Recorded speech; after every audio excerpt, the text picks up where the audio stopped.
I think it's very good that we have Dr. Leong Yes. here, an acknowledged expert, and I thought it would be useful to have him talk with us so that people in Yishun, in fact everywhere else, can hear from him.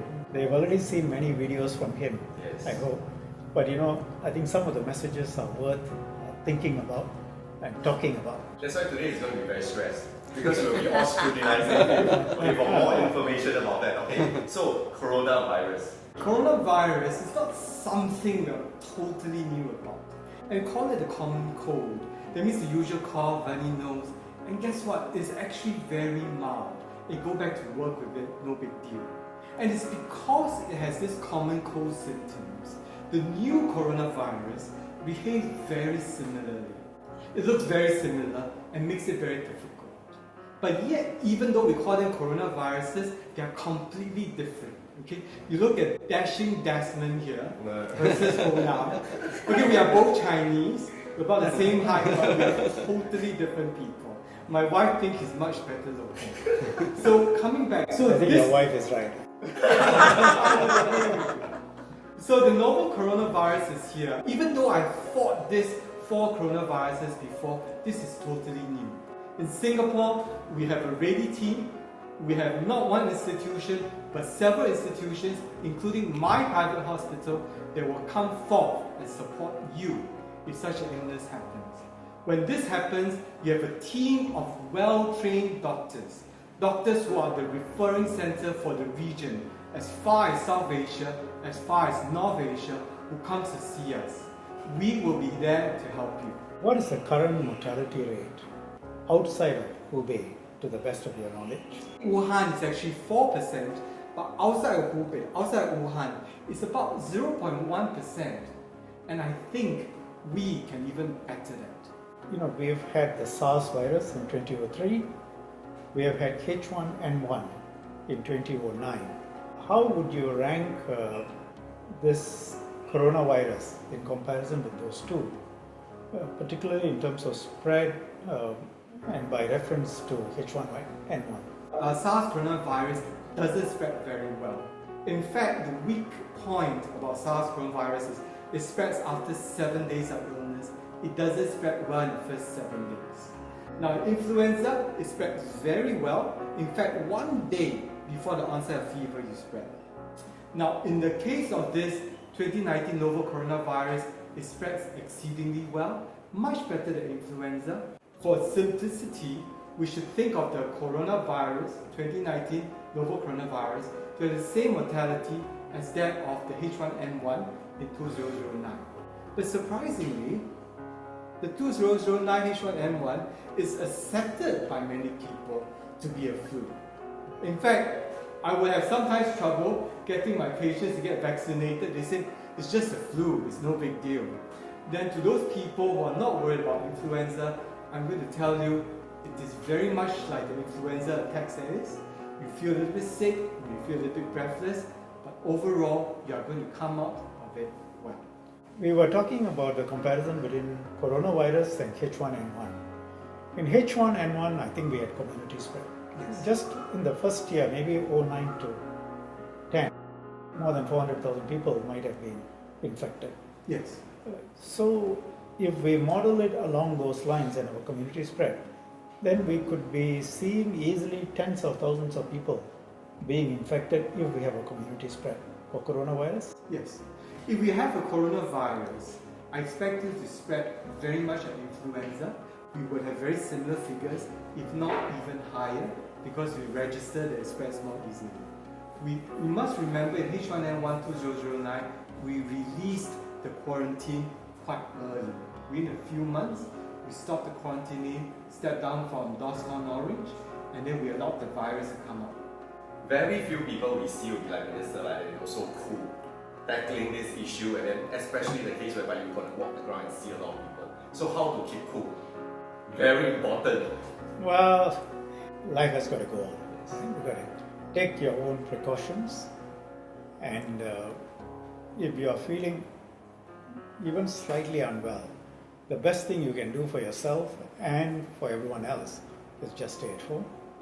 And when you're going out, Take care. I think Dr. Leong can explain this. He has said it in one of his videos. Your face is sacred. Don't touch your face with your hands. Keep your hands away. And I think during this period we don't shake hands. Just observe personal hygiene. Try and be healthy.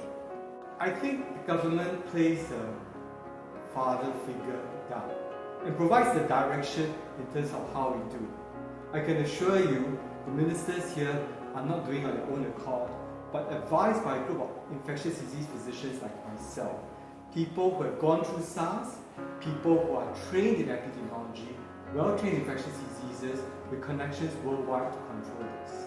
So we are dealing with this problem not with a typical ministerial government mind, but we are backing up with science, we are backing up with experience, we are backing up with expert opinions from all over the world. And I think we are well suited to control this because of our past experience, because of our political will and our determination to get this right. A lot of my residents, they feel very anxious about coronavirus. It's because every day there are new cases in Singapore. So does it mean that the situation is out of control? I expect the virus to have small numbers. There will be attacks of it every now and then. In fact, I expect small numbers of 2 to 3 every day subsequently. I expect people who have the virus who will come over to Singapore, be it to work for any reason. They come in well. They may come in from a non-endemic country and bring in the virus. We will see this, we identify them, we quarantine them, and we control them. The numbers will dwindle slowly, but as the virus dwindles, nature will help us. How can one be socially responsible, right, when we go out, when we do our daily activities, so that we don't get complacent. At the same time, we also can get on with what we are doing in life. That's a very good point. Life must go on. So I'm well, I will go on to proceed to work. I'll take a public transport, I'll take a private vehicle. Then when you go into work, do what you have to do. The office mingle and the office chats, try to reduce them. Instead of walking over to see the person, make phone calls. It's very easy for us to point at the government and say, why did you do this, why did you that? I think the responsibility now is to point back at us. What can we do to make sure I don't hurt my fellow Singaporeans? How do I keep my social distance?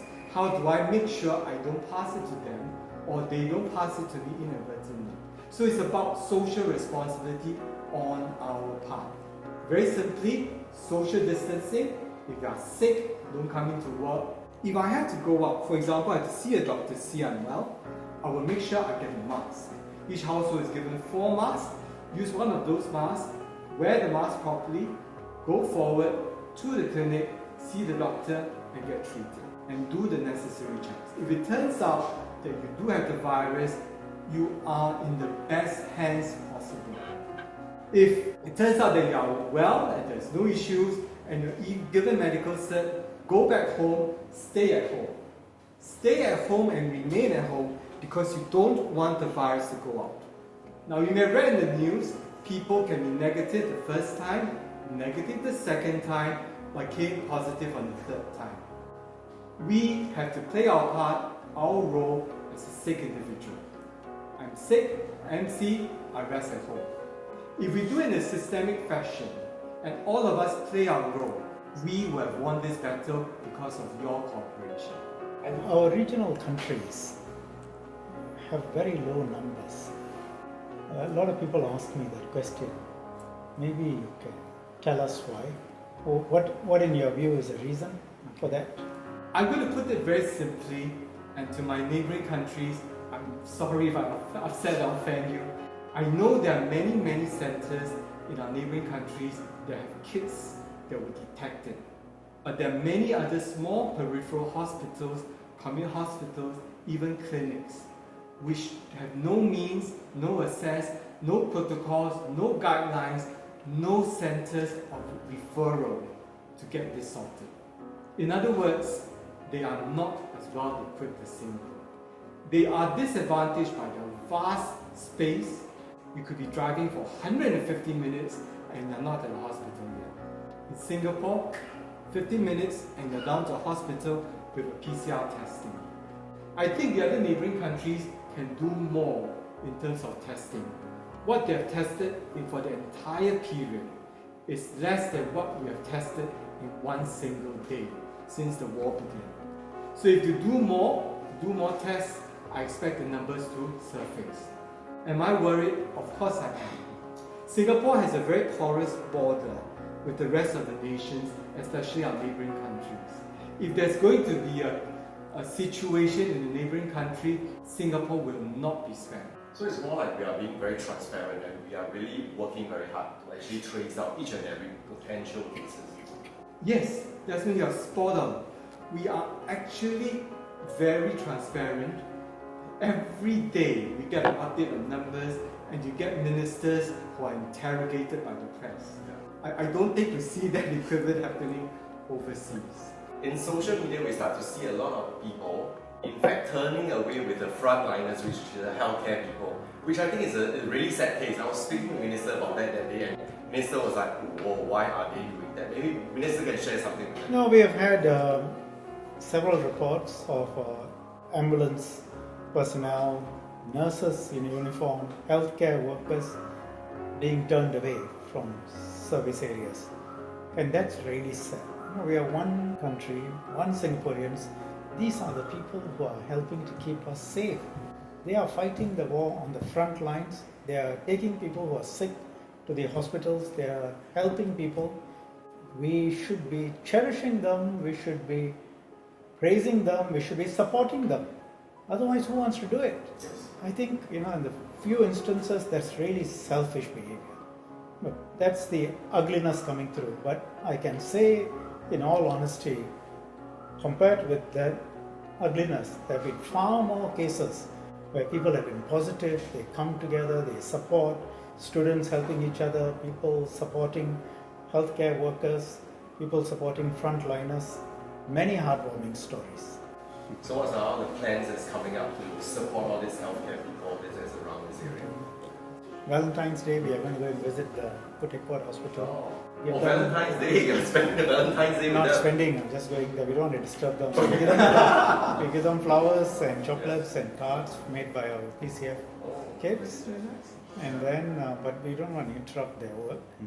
And then my grassroots leaders have suggested, and I think it's a great idea, we will, since there are these reports of healthcare workers being turned away, we will work with this coffee shop here to give them a discount if they come here, which is just next door. Oh, So, a warm hug. warm hug. Actually, doctors and nurses, they are the one that is keeping the hygiene level really high compared to any other people. They wash their hands maybe more often than what other people is doing. You can feel my hands now, Desmond. Wow, smooth. There are people who are saying that, whichever places that if there's cases, run away from them. Is it really true that we should do that? I will be the first one to go. Number one, nobody will be there. Number two, I know it's spick and span, it's clean. It's purified 1,000 times over and you can walk briefly, clearly without any risk. Dad and moms of all these preschoolers, they are the other batch that is really worried about what have y'all done, what have y'all helped us to do that I need to send my kid, which is, in my own point of view, very vulnerable. We work together with all the preschool operators here. And in fact, Minister Desmond Lee, together with some of my colleagues, we have been visiting all the preschools in Singapore. And I'm very happy that when you talk to the staff, you realize that they are very well prepared. And the kids themselves will say, I asked my mom to wash my hands regularly and I learn from them. So in essence, we are very well plugged in, and very few parents who did not send their kids is because the kids have some illness. So I think that's being responsible. So life goes as per normal, the learning process continues, the kids are able to adjust well and enjoy the learning process. I think to a certain extent it's because the kids, they are really innocent. So if you teach them the right, the good, right, they will just absorb. But being a mature adult, you will think 360 degrees, what is wrong? Oh, you might be trying to con me, things like that. So I think that's one part about psychological. I think trust is important. We got to be upfront with the facts, what's happening every day, what are the measures we are taking, and what's happening around the world, and what we are doing. People need to know. My colleagues have been visiting Sheng Siong, NTUC the last few days. I just want to assure our residents that the shelf have been filled up. Don't need to panic buy, and we have sufficient stock for it. So if we don't panic buy, we will have enough for everybody. We really see a very crazy side of Singaporean. In fact, I don't know why they react that way. I would disagree with you. People don't know what this virus is. They don't know what is going to happen. And we are all sort of learning. It came out of Wuhan 2 months ago. And also when we moved it from yellow to orange, we have been there before. SARS, H1N1, but now is the age of social media. Orange, what does that mean? Not everybody understands the technical definitions. Minister, the thing that they said immediately is what? Oh, it's next to red, so it's very dangerous. That was how people read it. But it's not illogical, right? Yes. I mean, you can understand why people think like that. Not everyone is a doctor, not everyone is working in the government and understanding this problem 24 hours a day, right? Most people are going about their lives. So I think it was natural that people reacted like that. In a way, it shows a certain spirit of being Singaporean, which is always to be prepared, alert and be prepared. And it is our task to explain to them. We understand your concerns, just like any other Singaporeans. But as what Dr. Leong mentioned, we have the framework, the system, as well as the people who wants to give the best and protect Singaporeans as much as possible. So for us here in Yishun, we will do our best to journey this with you and bring out the best of Yishunites so that we can do even better in the years ahead. 可以说这一次是对我们一个很好的考验。假如我们每一个人都负起各自的责任，那么还有互相的帮忙、互相的照顾，不慌忙、不慌张的话，相信很快的我们能够克服目前的这个困难。其实最主要是要退一步啦。很多时候退一步，在你很紧张的时候，你要退一步思考一下整个环境。对，要不然大家一慌，真的整个情况就糟了。You can be sure that we are working very hard.